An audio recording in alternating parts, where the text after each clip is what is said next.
You were also chairman of the math department here at Princeton. The first year was a learning experience. The second year was a lot of fun, wielding power. The third year was a real drag. Because, all right, we'd done it, and it was a lot.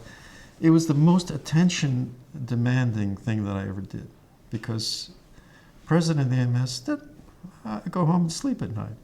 The NRC, okay, do that, but being chairman of the department, we're constantly dealing with small problems that people would bring to you. They needed something.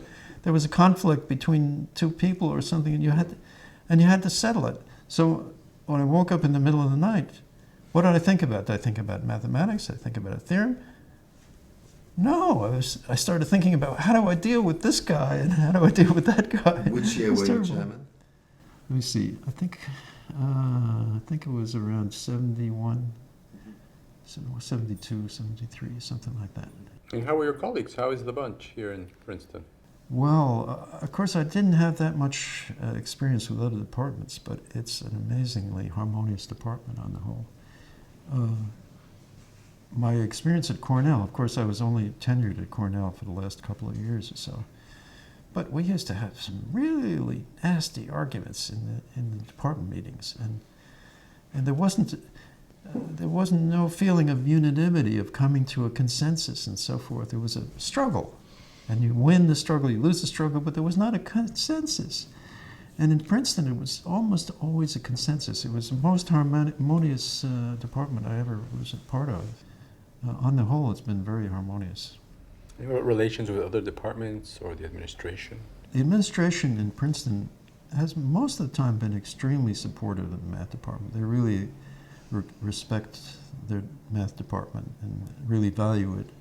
And so that's made it easy to be a chairman, relatively easy to be a chairman. I hope that stays on.